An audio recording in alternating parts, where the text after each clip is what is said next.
In this first segment of a behind the scenes look at the production of Badin and the Secret of the Saami, I wanted to show you some of the things I did to create the first vignette. It was officially released as the name Vaarvaa. So you are looking at a page that has all the finished art, but it didn't look like that in the beginning.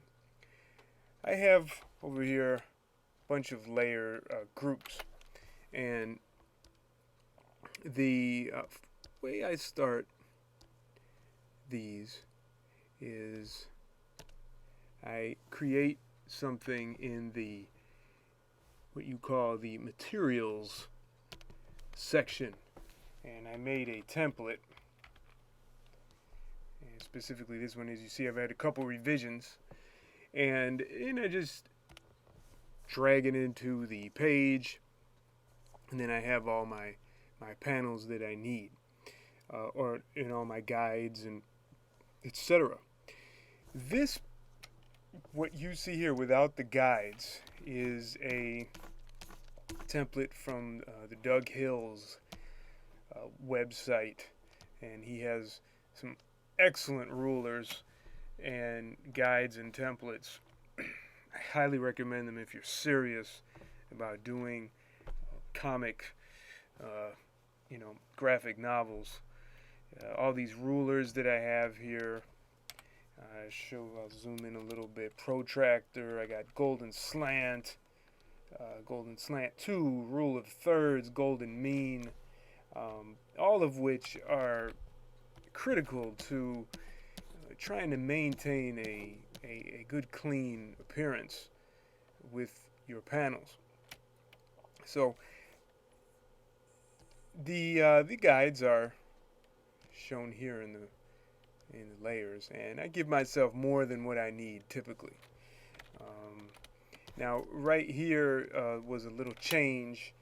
I'm going to be bringing in, what I do is I have a standard template, and then I make adjustments as needed. So I made some changes, pulling the guides around, adding some, taking them away. Now, of course, as you can tell, my method of layout is more atypical. Generally, comics are at no more than 6, maybe 7 panels in a page. Throughout the graphic novel, which is, I have 10 pages out of 80 completed. This is not a graphic novel page, but this is from the same story. I will vary anywhere from that, 3 panels all the way up to 18 panels, 16 panels. That's as high as you can go before you start getting into postage stamps. But this is a method that many people will not like, and many people will like, and some people won't care. They'll just want to keep turning the pages, and that's what really matters when you're telling a story. So all these guides and this page info, all that stuff is all in one layer group, as you see here. And I even give myself little text boxes to put the title and the issue and all that stuff. There's no page or issue for this because it's a vignette. And I have a little notes layer. I just like to stay organized, and I keep it like that the whole time. So let's turn to the artwork. Now, the artwork is, it doesn't start here. It actually starts on paper. Piles and piles of paper, sketch paper, scrap paper, and that's where the artwork starts. But even before that, your artwork actually starts when you write the story. So what you're looking at here is pretty much halfway through the process, the art. The first part is your writing, and that's where you use programs like Scrivener, or if you don't have that, you could use Microsoft Word. But I particularly I really like Scrivener, and here is the script for this vignette that you hopefully have downloaded and have enjoyed. And this is the whole script. Then I have the epilogue. Then I have, I have the prologue. I have epilogue. All that stuff is typed in there, and all the footnotes. Everything is laid out, and then I export it as a Word document, and then I do the layout for the book in something called InDesign, and I have InDesign CS3. I have lots of obsolete software, but as long as it works, who cares? So let's look at the first panel here, and I of course lay these panels out using an interesting subtool here. You have to, sometimes it's hidden under other functions like line and ruler, stream, or whatever, but I choose frame, and then I just drag each frame across. I'll have other videos showing you actually some of the work in progress once the graphic novel is released, and I have some more behind the scenes video. So I open up this little layer palette here, and this frame folder, and then what I do is I look at my script, and I actually start doing the lettering. So the lettering is text, is all the text. So I set the whole panel up for that. Typically I like to assign a selection layer that allows me to give a border here, just in case I accidentally dump a lot of paint into a panel. It doesn't slow down the program, and it's just a nice thing to have, to stay neat and organized. But you don't have to do that. I typically have it off. So anyways, you'll see here this balloon, and that is created using this type tool here, and I actually made presets for that tool, and of course they have their name, narration, in this case the ellipse balloon, and then the narration here, and choosing the font is something you want to do in the beginning too. So what I did was I'll click right in here just to activate the fonts. I'll go to text, and then I'll show you here.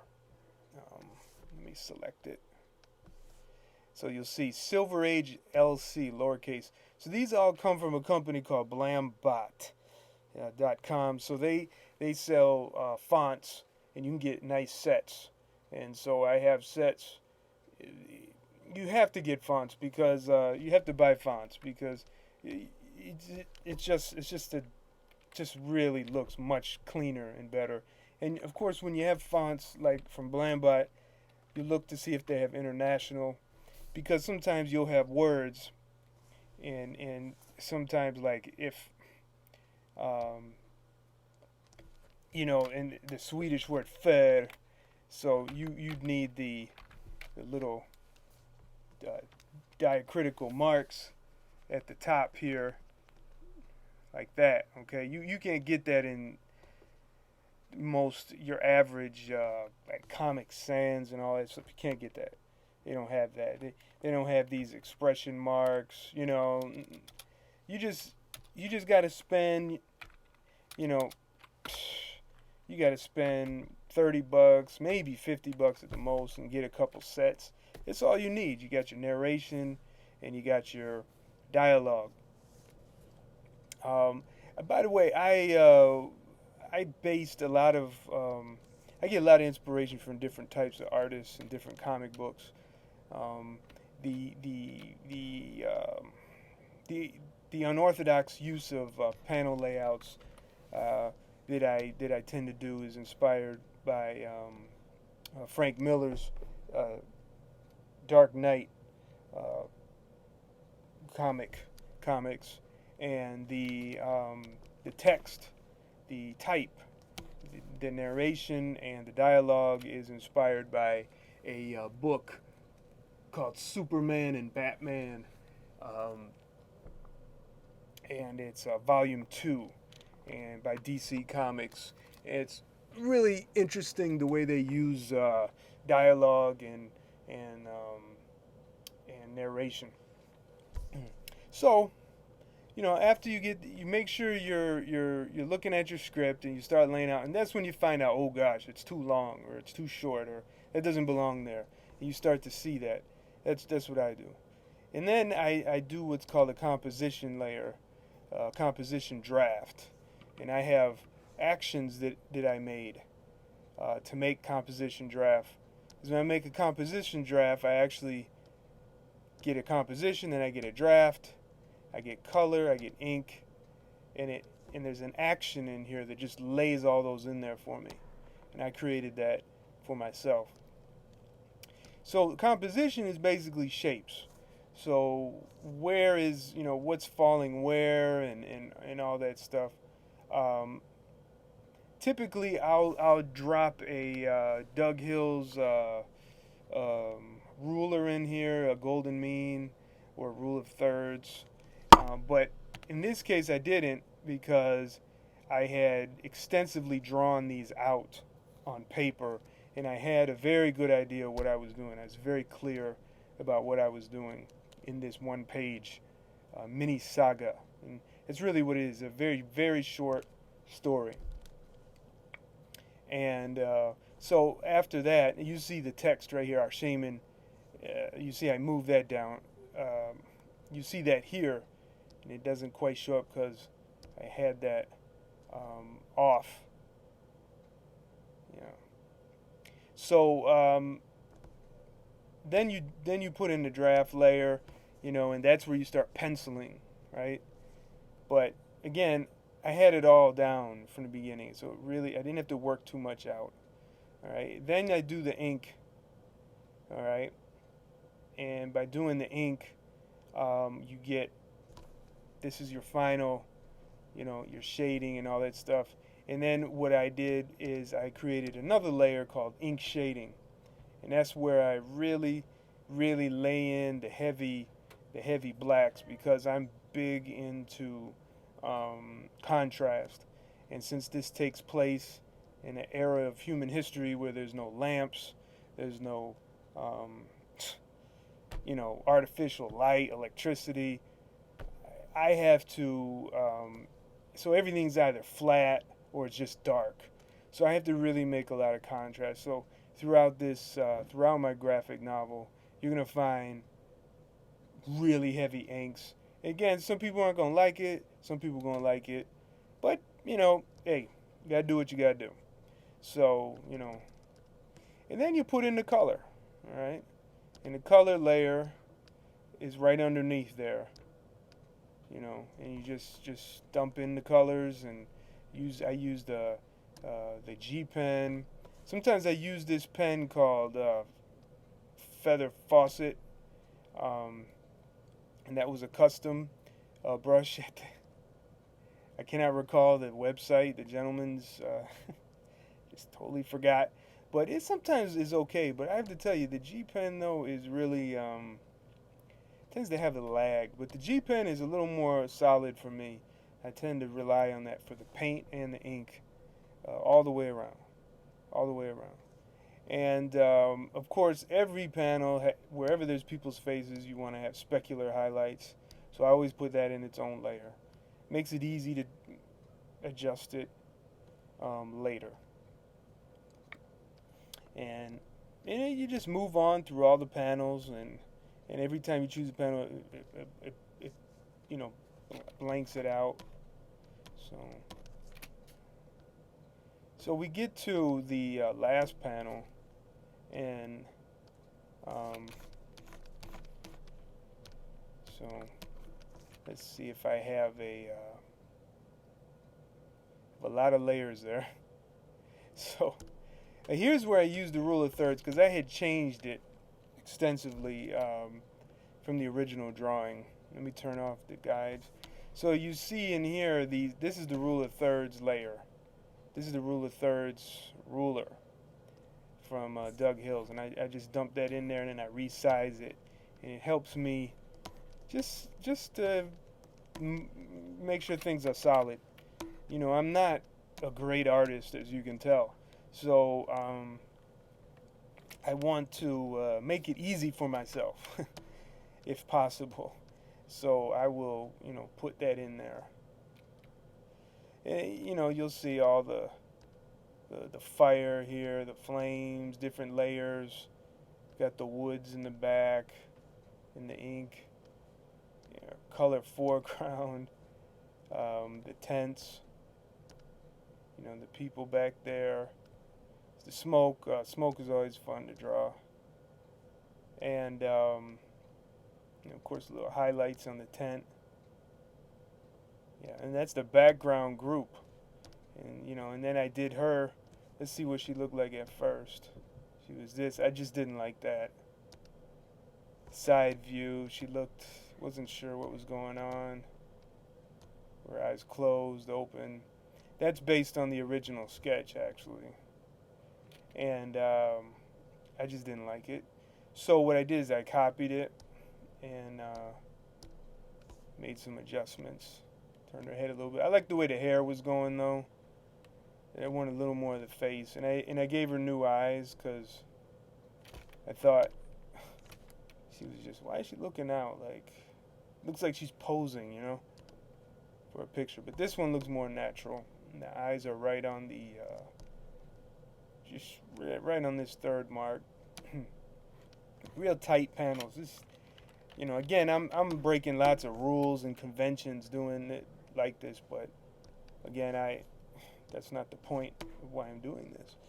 So I'm not trying to break rules. I'm just trying to tell a story. But I feel sometimes the rules are very restrictive when it comes to creativity. And some people say, well, people just won't read it. Well, you know, somebody will. That's how I see it. So I hope this little introductory video is interesting to you. If you use Manga Studio 5, which is what I exclusively use, that's my timeout, making me get up, and I have to stop now. But I want you to keep following this channel. I want you to keep following what I'm doing. There's going to be at least 2 more mini sagas like similar to this. Won't look like it. It won't. It's going to be very different. Each one is different, leading up to the release of Badin and the Secret of the Saami. I'm hoping by the fall of 2016. And thank you very much. And as they say in Swedish, hej då.